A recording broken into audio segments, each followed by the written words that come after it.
नमस्कार. आदर्श पोलखोलमध्ये आपलं सहर्ष स्वागत आहे. मी नितेश उपाध्ये.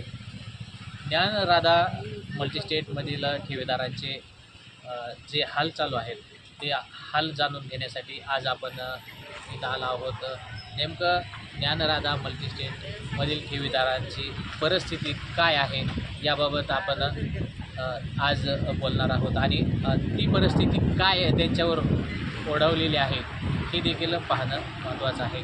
आज आपण ज्ञानराधा मल्टीस्टेटच्या ठेवीदार असलेले विजय पांगरकर यांच्याकडे आज आपण आलो आहोत. नेमकी त्यांची काय परिस्थिती आहे, त्या ज्ञानराधामधील ठेवीदार असलेले विजय पांगरकर नेमकं याविषयी काय बोलते आपण जाणून घेऊया. आपल्यासोबत आहेत विजय पांगरकर. नेमकं त्यांचं काय मत आहे ते जाणून घेऊया. शाखेमध्ये माझं खातं आहे 3 वर्षापासून. मी एकदम हलाखीची परिस्थिती होऊन असं पैसे गोळा करून ज्ञानराधामध्ये ठेवले. माझी सध्या अशी अडचण आहे की आमच्या आईला बीपीच्या गोळ्याची अपत्याने माझं घर रोजचा खर्च आहे ते माझं भागणं मुश्किल झालेलं आहे. त्यामुळं माझं सध्या कुटे साहेबाला म्हणणं आहे की लवकरात लवकर ठेवी परत करावे. आणि सध्या कुटे साहेबावर आमचा विश्वास फार आहे. त्यामुळं आम्ही 6 ते 7 महिने त्यांची फार वाट बघितलेली. पैसे आज होते उद्या येतील, पण आम्हाला सध्या पैशाची खूप गरज आहे. आमच्या छोटा मुलगा आहे 6 वर्षाचा. त्याला डोळ्याचा थोडा प्रॉब्लेम डॉक्टरांनी सांगितला. एका डोळ्याला थोडं कमी दिसतंय. त्यासाठी मला 2 लाख रुपयाची सध्या गरज आहे. आमच्या आईचं आजार हमेशा चालू असतोय.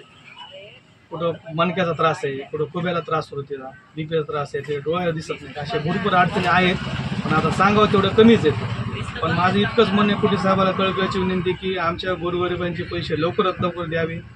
फार मनापासून माझी इच्छा आहे. कारण कसं आहे, आता बोलणं फार कमी आहे, पण मला राहवत नाही ना.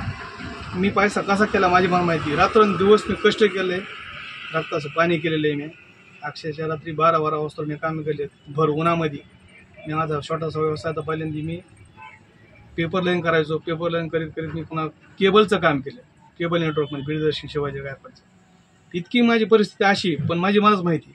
आणि त्याच्यानंतर मी दुकान 4 वेळेस लाईटचं दुकानचं काम करतो. मी दिवसभर काम फिटिंगचे करतो, दिवसभर फिटिंगचे काम केलं. संध्याकाळी टायमाला थोडं दुकानात बसतो, रिपेरिंग करतो. पण सगळा पैसा मी तिथं का टाकला? ठीक आहे, आम्ही 2% आशा केली आम्ही व्याजाची, पण आम्ही काय गुन्हा केला नाही सर. आम्ही गुन्हा केला नाही. आम्हाला 2 पैसे आमचा काय जुगार खेळला नाही. पण आमचे ठेवी लवकरात लवकर आम्हाला परत मिळावे कुठे साहेबाला कळकळायची विनंती. कारण साहेब 21 तारखेला एवढी आशा होती ना की अक्षरशः म्हणलं साहेबांचं बोलणं फेल जाणार नाही. काही ना काहीतरी साहेब आमचं काम करते. पण ही बी तारीख चुकलेली आहे. कुठे साहेबाला मी एवढं मागच्या साहेबांना फोन लावले होते, पण त्यांनी माझं काही काम केलं नाही आहे. दुसरी गोष्ट असं आहे की आमचं स्वतःचं माझं फक्त 2 रूमचं घर आहे. बाकी कुठं कोणाला नोकरी नाही आहे, घरा कुणाला गावाकडे शेती नाही. आणि माझं आज खांद्यावर 6 जणांचं ओझ आहे. मला सगळ्यांचं भागावं लागेल. त्याच्यामुळे माझे लवकरात लवकर साहेबाचं म्हणणं आहे की लवकरात लवकर मला पेमेंट माझं देणार आहे. कारण मला दुसरं पर्यायच नाही आहे. तुमचा सुरेश कुटेवर भरोसा आहे का? आहे ना सर, भरपूर विश्वास आहे त्यांच्यावर. विश्वासावर दुसरं काहीच नाही. पण एवढं की साहेबांनी जर पैसे लवकरच दिले नाही तर विश्वास नाव हे मला वाटतं हरपळ, असं माझं म्हणणं आहे. विश्वास आहे म्हणून 6 महिने वाट बघितली ना.